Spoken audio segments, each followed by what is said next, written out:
Prime ministers, Fortune 100 CEOs, Hollywood creative teams, and harnessing the power of language and the visuals to change hearts, minds, and behaviors. And he's spoken to our conference a number of times.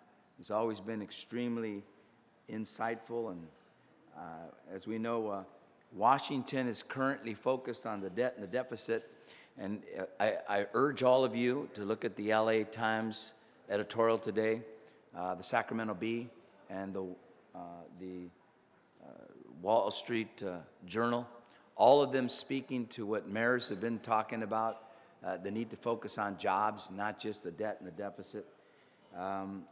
And I don't know of anybody better to help us frame this debate, to help us talk about what's wrong and what's right with America than Dr. Frank Luntz. Thank you. You're welcome. I switched this presentation around for the panelists who came on before, and I'm doing this for them, so I hope that they will pay attention, because if your language is wrong, then you're not going to get anything through. And you're going to come to events like this, and you're going to talk it out, and you're actually not going to achieve anything. Step number one is that it's also visual. It is not just language. You guys, when you campaign, when you get elected, when you govern, people are looking at you. They are making judgments about you. There's a reason why I never sit down. When I do presentations, I'm always standing, because I want to look people straight in the eye and connect to them. There are visuals in this infrastructure debate that you all aren't capturing. Things that frustrate people more than anything else. And I always begin, because on the left-hand side there, that size pothole is frightening to people, because that says to them that their car ain't going to work. This is not an intellectual debate. This is a quality of life debate. This is a day-to-day debate. This is exactly what mayors do. And if you don't capture the visual, then you're not capturing the passion of what people have. You don't have to win the discussion about public opinion. It's already there. 88% of Americans think that the infrastructure is essential to the economy. 70% think that it's essential to them personally. This is one of those where you have actually won the debate, but you are losing the war, because you are presenting it like MIT people, and you're not presenting it like real human beings. The public sees it, and they've got one question for you, and only one question. And by the way, it's bipartisan. How many issues do you know that you get 85% of Republicans and 91% of Democrats that say it's important to the economy? Wow. Or that 95% of Republicans, 97% of Democrats, that they actually support a national effort to build an infrastructure? Mayors, the public is on your side, but the people who represent you don't know how to talk their way out of a paper bag, with all due respect. Because I listened to this conversation, and it's done. And here's the issue. Look at the top response there more than anything else. 61%, what is the highest priority? That every project be accountable, each having measurements to guarantee that the money is spent wisely and effectively. The only thing that is, and I'm going to make your camera thing difficult. The only thing that is holding America back, the only thing that's holding you back, is the feeling that the money gets wasted. Is when they drive past a construction site and they see people standing around. It's when they see the construction taking years rather than months. The only thing that's holding you back is a sense of accountability. I'll give you another example. We'll know that we'll have succeeded. What's the number one definition of success? That it's begun to pay for itself through a revived economy.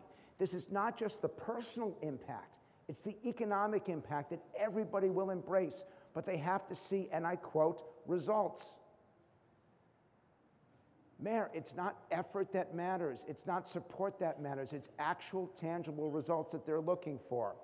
So we wanted to get the highest priority of anything, and the number one priority, it's that it's economically sound.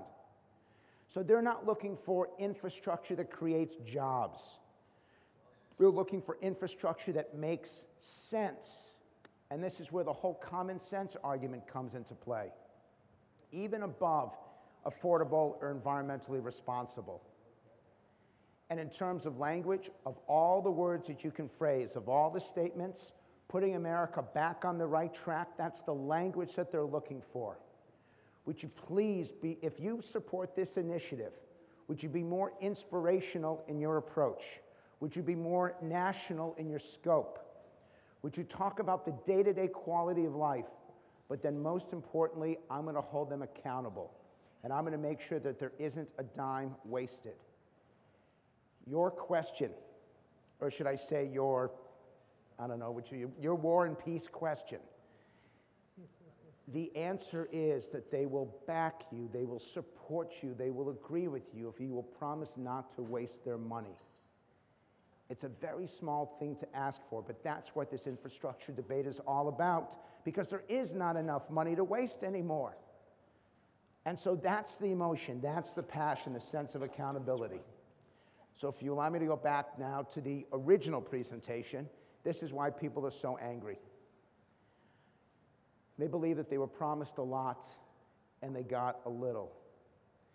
They were so hopeful, and this goes back to 2008, and then even take it back 20 years before that.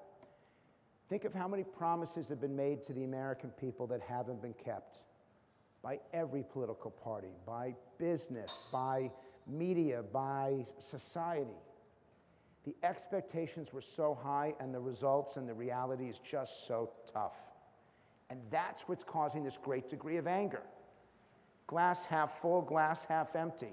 Do you realize that 44% of Americans think the best days for the country are behind it?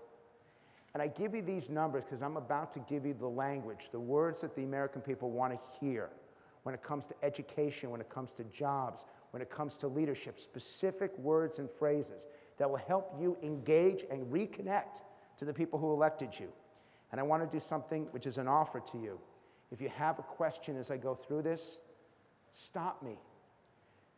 This is meant to be a discussion. I know that I'm emotional and passionate. This is what happens when you have me speak before noon. If this were 7, 8 o'clock at night, I'd be much calmer. I'd be more likely to be wearing natural fibers rather than rayon, so please don't light a match. Although I will say this, at least he's more likely to go up in flames than I am.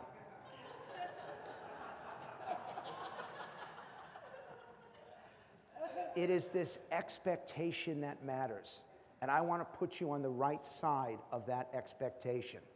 You talk about jobs, we're always focused on people coming out of college.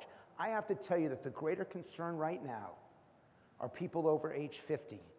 And even those over age 60 who retired or are coming close to retirement, and now you've got 60% of them that have to delay their retirement because of where the economy stands right now.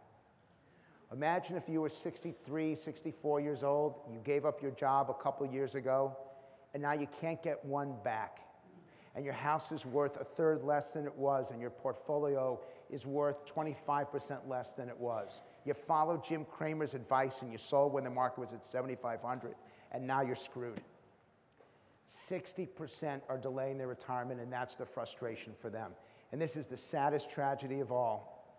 And I say to you all, any of you taking notes, this is the most powerful thing I will say to you in this whole presentation.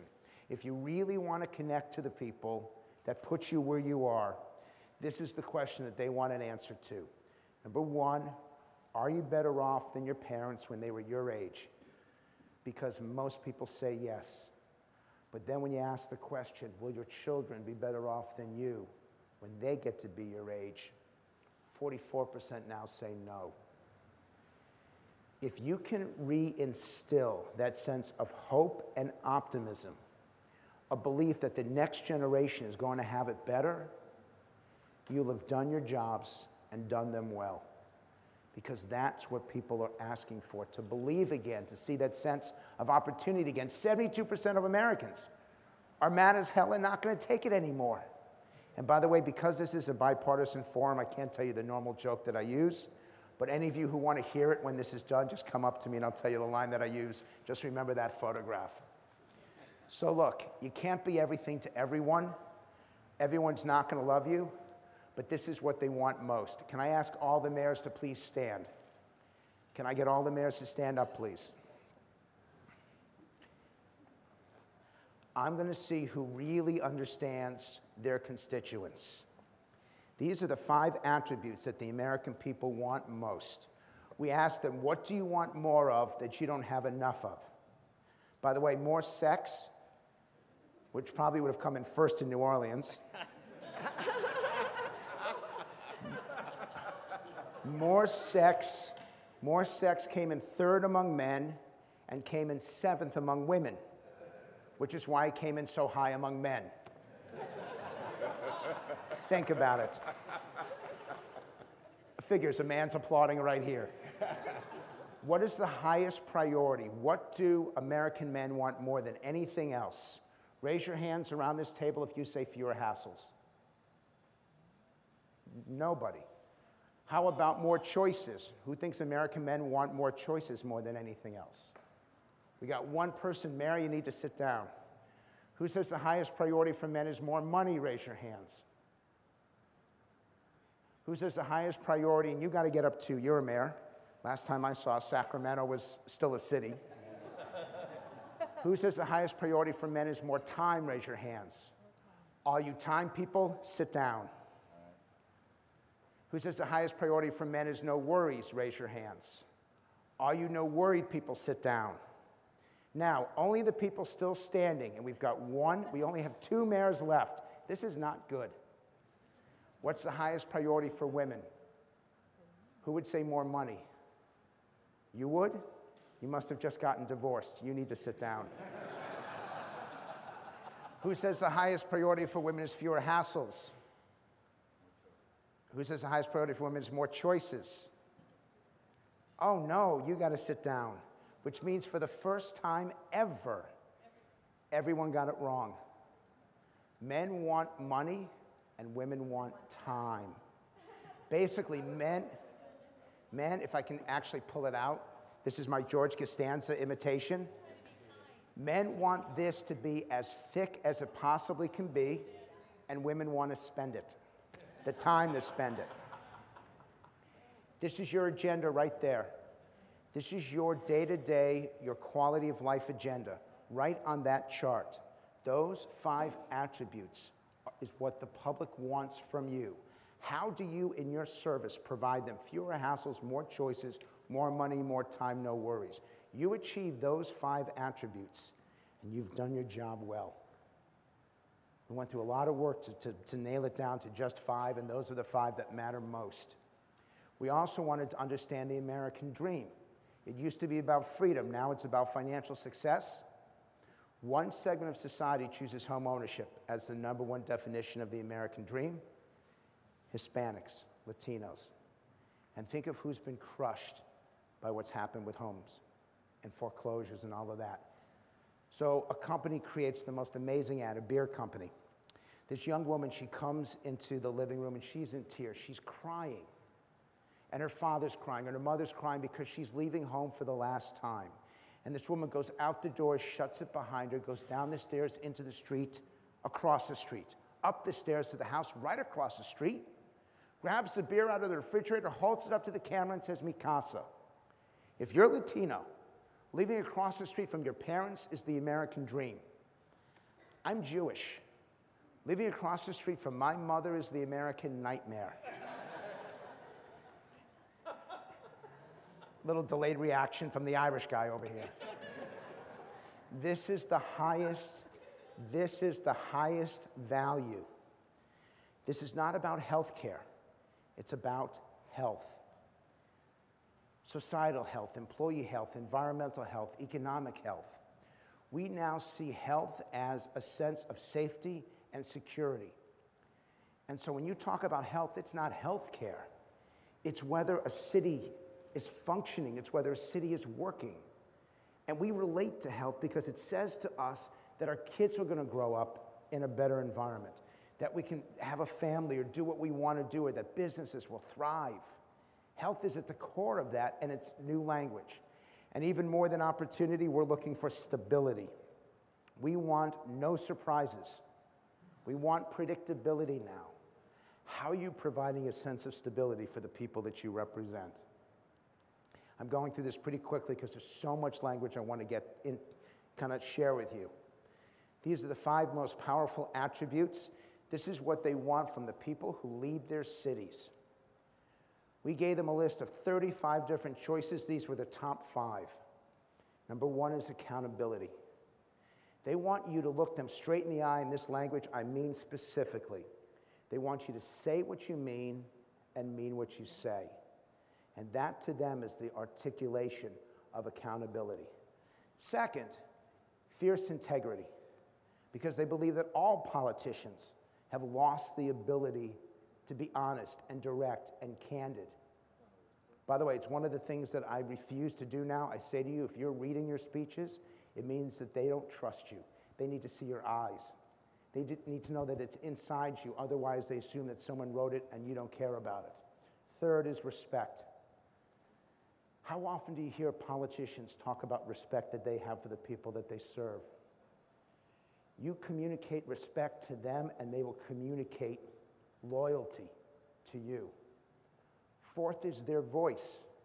And I was trying to figure out how to put this together to transcend partisanship and politics, because this is not about elections.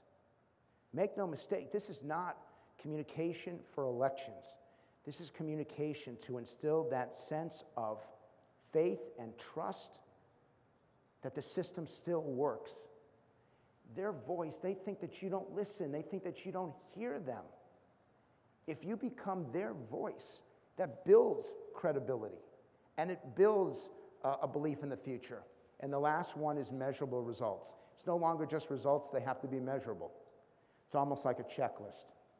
I want to use this for education, because this is the issue that you guys are responsible for. It's the issue that the public expects you to succeed in. So if you'd allow me to take just 5 minutes to give you language on education. First thing is, it's the second most important issue for mayors after emergency services, even above hospitals and healthcare or roads and transportation. We asked them to choose the top 2 issues that you guys are responsible with, and it came in second. And then we got a grade for you all. Half of you end up with a C or worse. That's not good.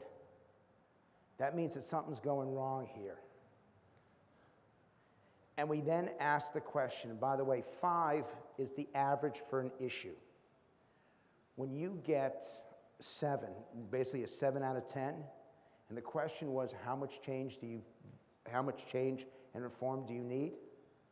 Of all the issues that we tested, no issue came as high as education in terms of what constituents most want, focused on, and want something different.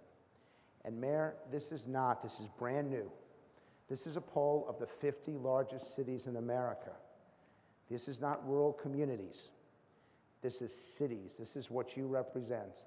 And no issue has a desire for change more than this one. And then we ask the question, which is the bigger problem?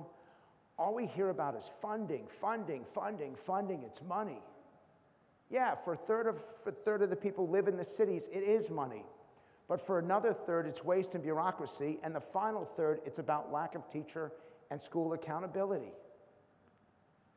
You're not going to succeed if all you do is complain about lack of dollars. There is, for 2/3 of the population, there is a higher priority. And that is avoiding that waste and instilling school accountability. And we also looked at it not just overall, but we want to take a look at parents. And I say this because a number of you are having battles within your school system. There was a time when the teachers' unions were so popular and so credible that as far as parents were concerned, they were the key element in change. Now, you only have 21% overall and 20% of low-income parents who say that teachers' unions do more good than harm.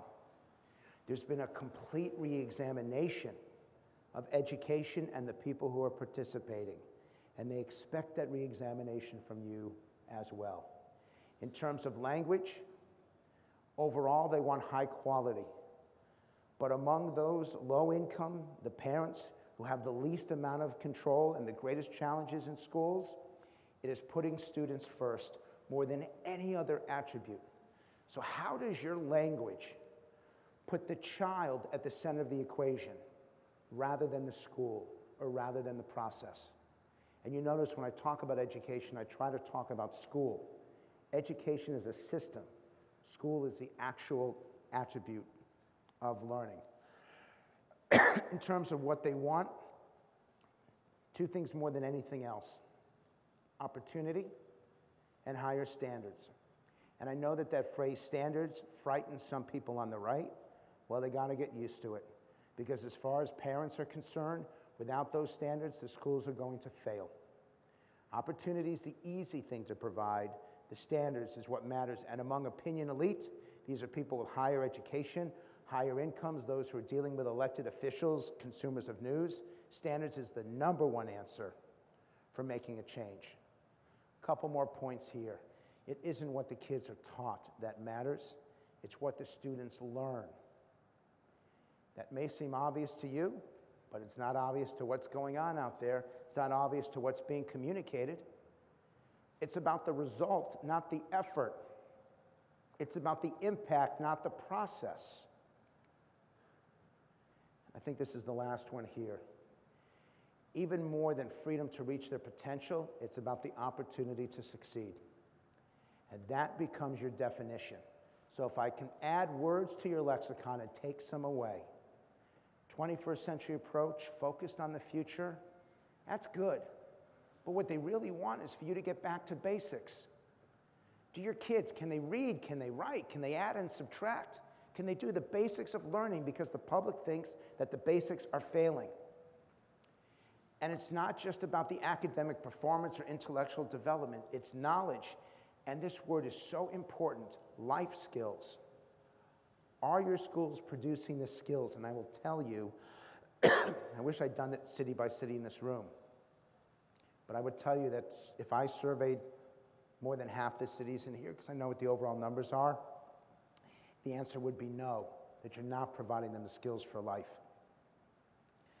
And if someone over there could provide me a glass of water before I choke. At the bottom, we need change, reform, transformation.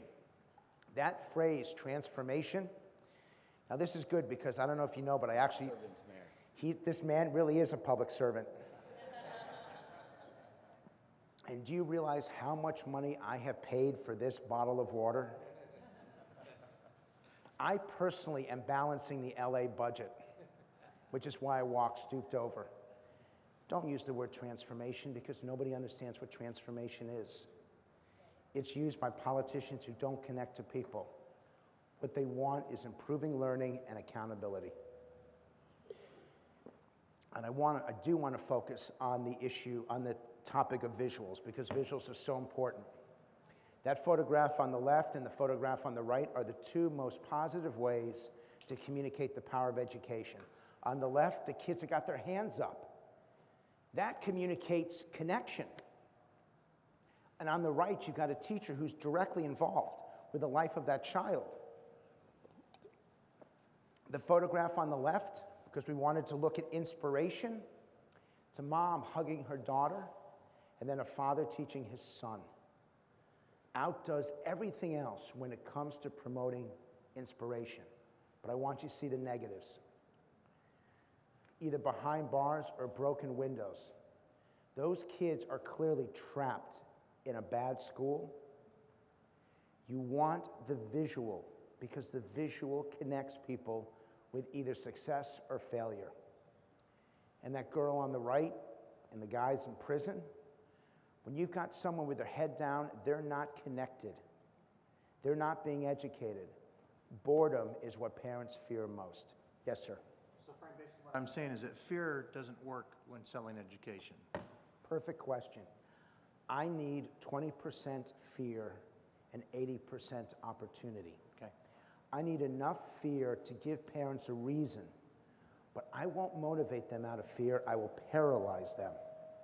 Without that opportunity, without that bright light for them to go towards, they'll put their heads down and they'll disconnect. Yeah, it seems like we reverse that a lot of times in our message. I agree with that. Okay. Any other questions?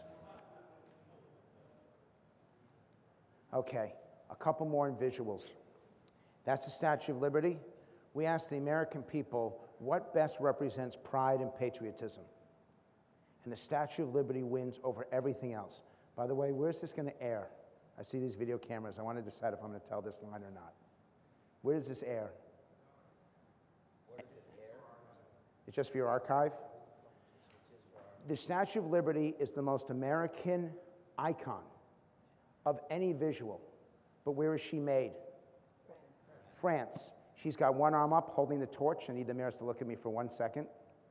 I'm over here behind you. Statue of Liberty, she's got one arm up holding the torch. When I think of the French, I kind of think something more like this. Hey, it's going to air in France. Yes. Internal? I told that joke in Hong Kong. And it was an international conference, and there were a couple of French guys in the third row, dead center. And they got really angry, and they start speaking in French, and they're getting louder and louder. And I'm going to apologize, because I don't mean to offend anybody. I just wanted to be funny. But I'm listening to them, and they sounded just like Peter Sellers in the Pink Panther. So I start to laugh. They get up and walk straight out the front in protest. So I said, the only thing that came to my mind at that moment, you see the French, they're always in retreat. The Germans thought that was the funniest thing they ever heard. Anyway, do you see that picture right there? This is at daybreak. This is a new beginning, a new dawn, a new opportunity. You need visuals. You need to connect to that iconic element of whatever city you represent. Do you see her? You don't know what race she is. You don't know what age she is. All you know is that she loves the music.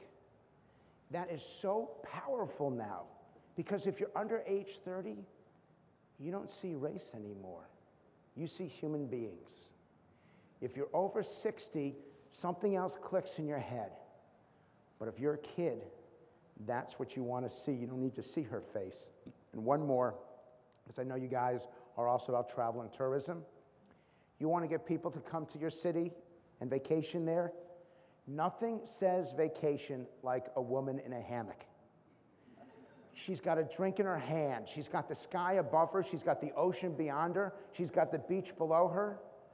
Every woman sees that picture and says, I want to be in that hammock. Every guy says, I want to be in that hammock with that woman. It works for everybody. But it's all about motivation. It's all about connection. Now I'm going to get to the words. First thing is, you got to make it simple. Do you realize that more people can name the Three Stooges than name 3 members of the Supreme Court? More people can name all 5 Stooges. Who's Stooge 4? Who's Stooge 4? Larry is Stooge 2. Smo is Stooge 1. Curly is Stooge 3. Shemp is Stooge 4. Who's Stooge 5? Curly Joe. Curly Joe, you watch way too much television. Where are you mayor of? St. Louis. St. Louis, I understand why. Actually, for the record, I'm a big baseball fan. The nicest baseball fans are in St. Louis. You guys drink like hell and you never get drunk. It's like really sweet, and they're kind, and I was there for both for the World Series and for the All-Star game. Best people.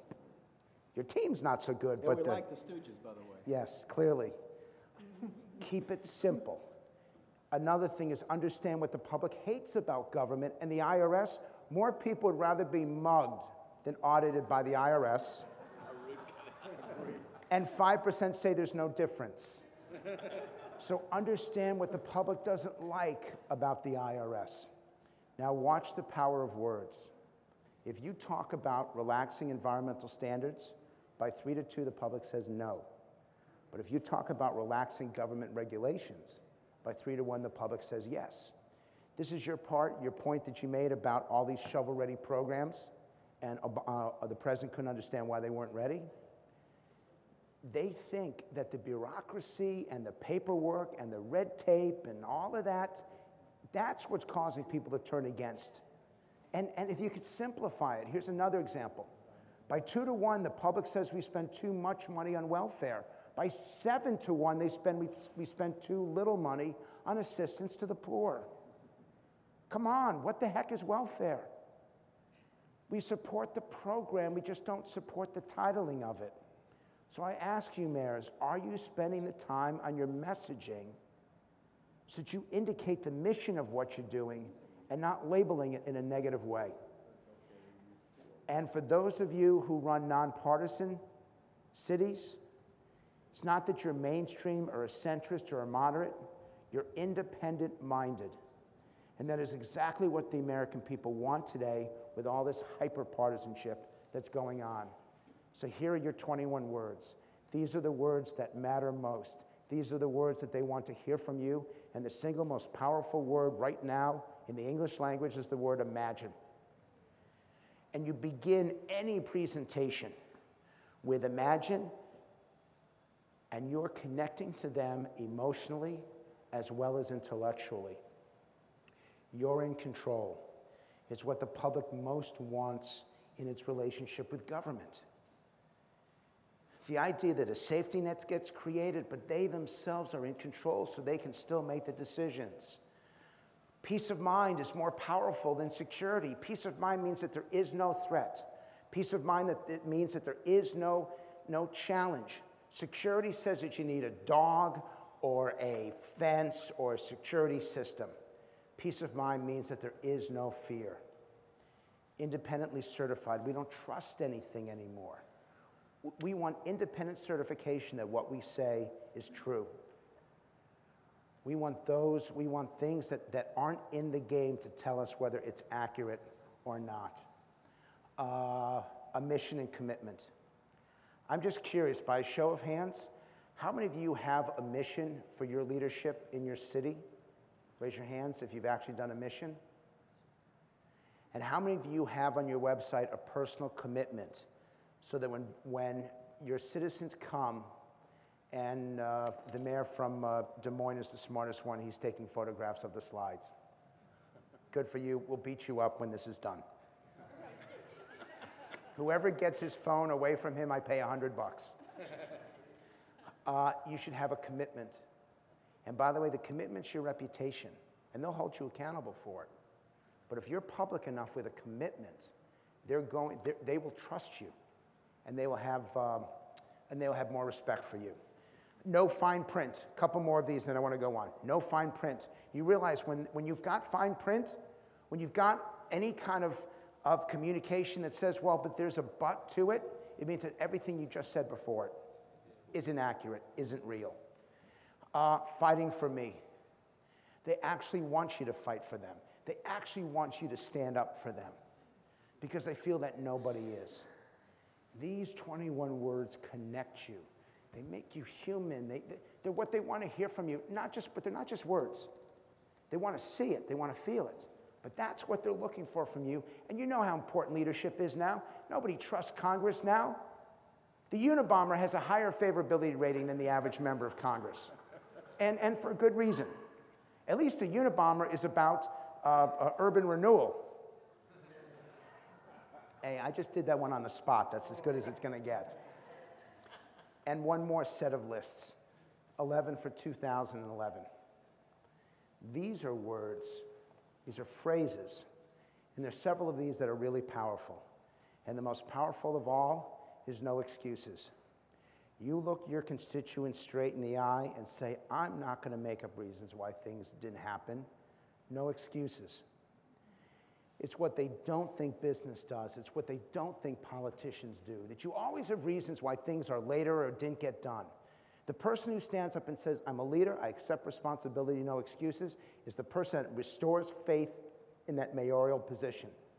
I get it. How many of you in this room, by the way, I get it not only works with your constituents, it also works at home with your family. If you're being chewed out, the surest way to stop the fight, and you're going to have to say it 3 times, is, honey, I get it. Then you lower it down, I get it. And then you get really quiet, I get it. It's the same way with your constituents. Otherwise, they feel that you're in a different position than they are. The simple truth. Simple truth is we can't spend more money than what we have. The simple truth is if we don't make investments today, what will we have in the future? The simple truth clarifies. The average constituent has not graduated from college yet. This simple truth and then a clearly defined statement is how they want to be communicated with you. How about you deserve? Number 10, you define this. You tell your constituents what they deserve, and if they agree with you, they will connect to you. And that last one at the bottom, let's get to work. Because in the end, this isn't about language. It isn't about messaging. As a gentleman said in the early presentation, words don't create jobs, but words do create credibility, and words do create trust. And that's something that we need so much of. Now, I've got a little bit more to show you, but let me stop again. Can I take any questions from anybody? Nothing. It relates not to this, but another issue. Go ahead. Are we going to get a copy of this presentation? No. Okay. If you're going to get a copy of it, yes. The mayor is still taking photographs over there. I don't trust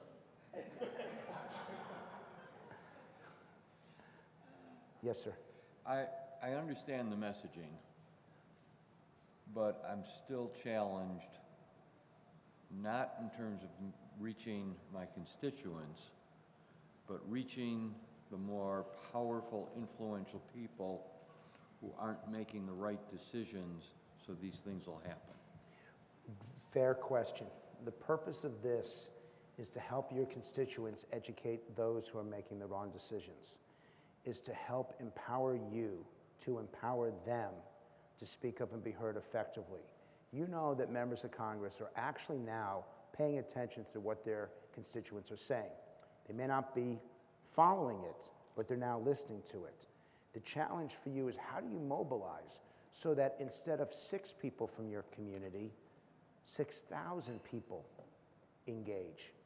This language will help you connect to the people that you represent so that they will connect to Washington so that Washington cannot ignore you. That's what this is about. And by the way, yes, I heard you say that. There's some words that you need to pull out of your lexicon. Comprehensive. When people hear comprehensive, they think immigration or healthcare, and it's immediately politicized. And so instead of comprehensive, you use the phrase long-term. I always say, you know, whenever I finish something I've done, or that I campaigned on, and you know, finish it up. Last week, 4,400 street lamps from incandescent to LED. I always say, promises made, promises kept, and that doesn't work, huh? No, that's awful. That's awful.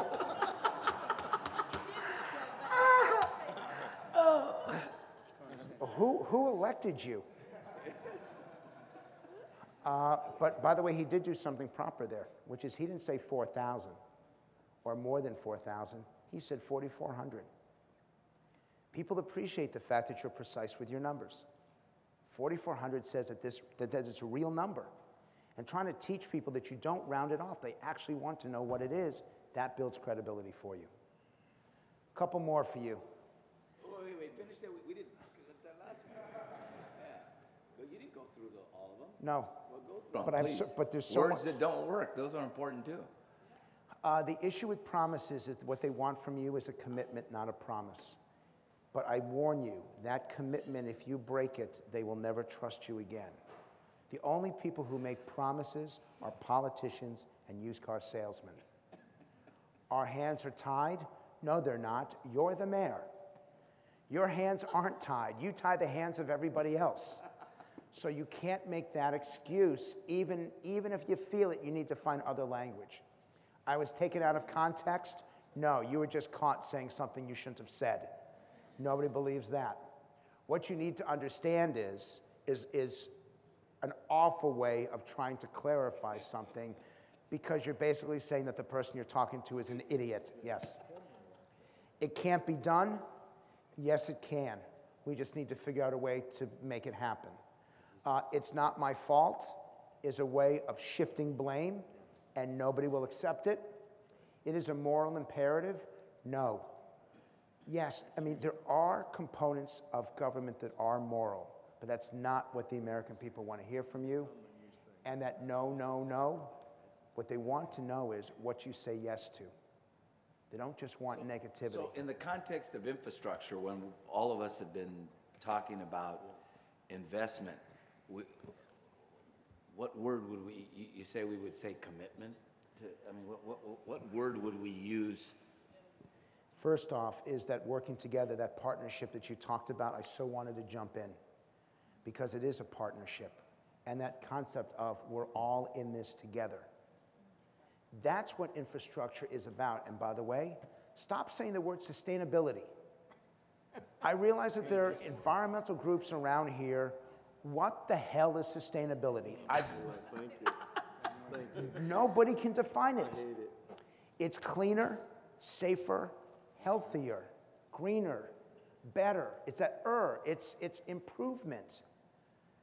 Cleaner, safer, healthier beats sustainability by more than 3 to 1. So those of you who are committed to a healthy city and healthy living, sustainability, all it means is that the things will be exactly the same 20 years from now.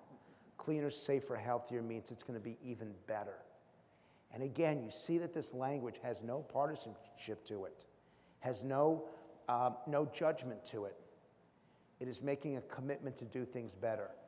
Community, by the way, even stronger than community is neighborhood. Neighborhood is more powerful because we actually visualize a neighborhood.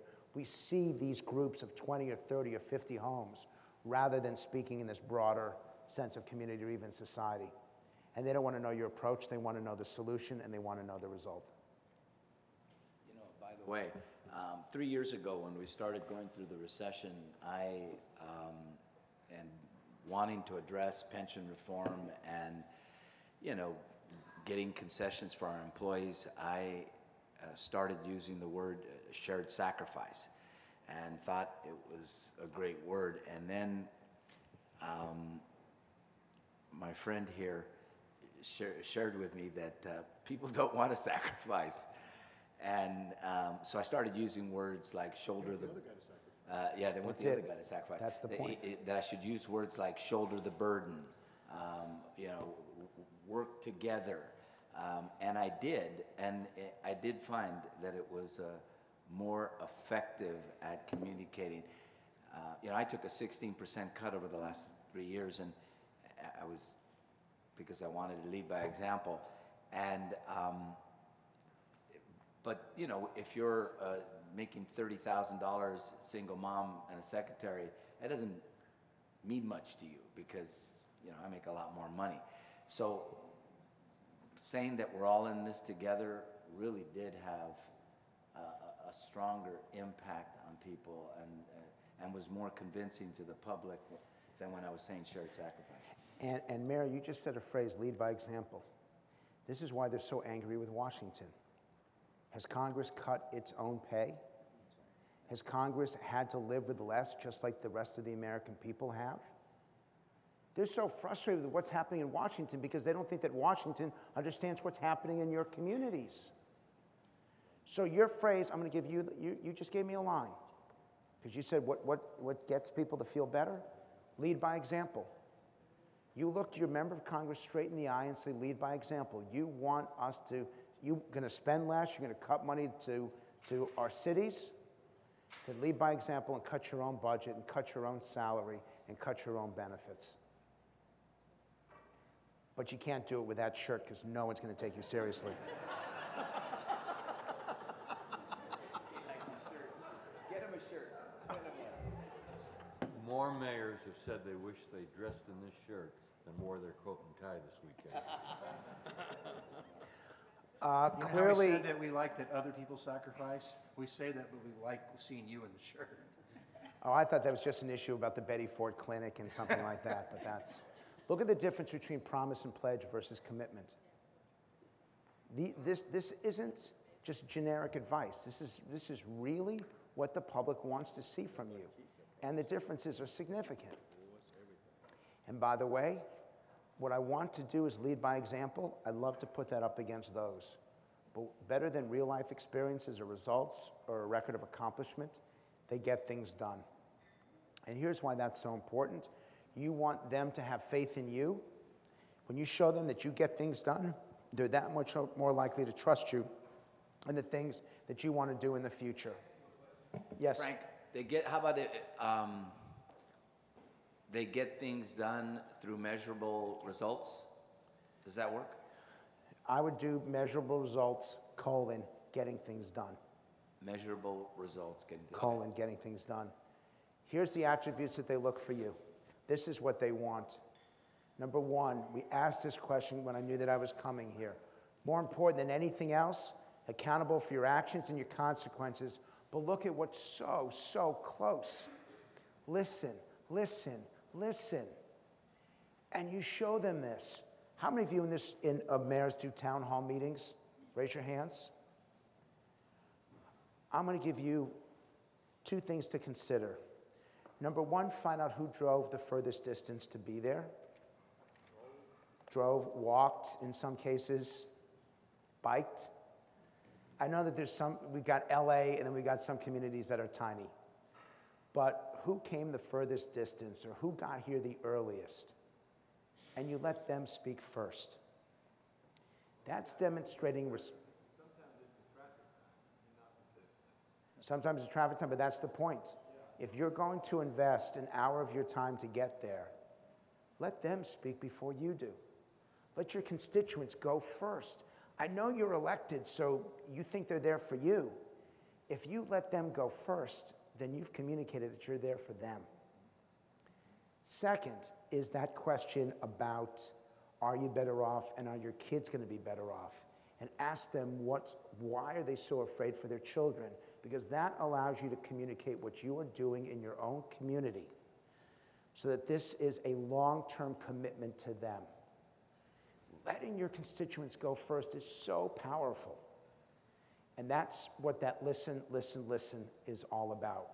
And then much further down is short-term objectives, improving society. Look at the last one. 11% want to give you a kick in the ass. I thought I'd include that one as one of them.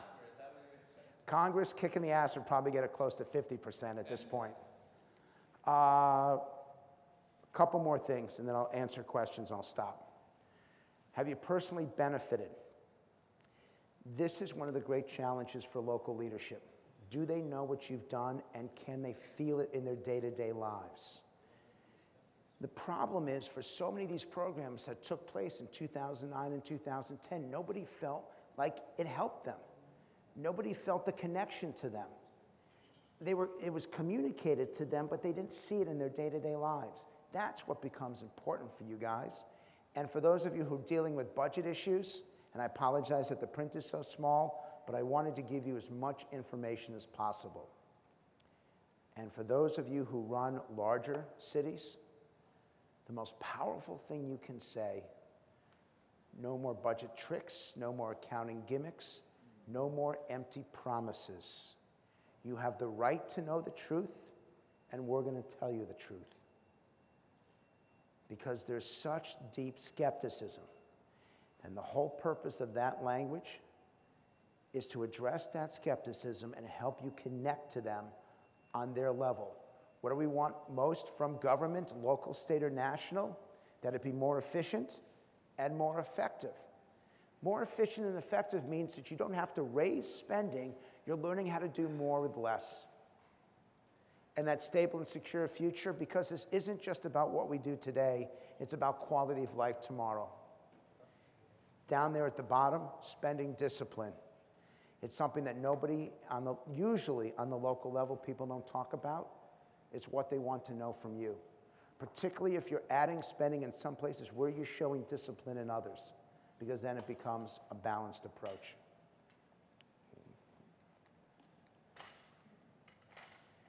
And if there's anything, and I use this, I'm going to show you national data. We did this about 2 months ago.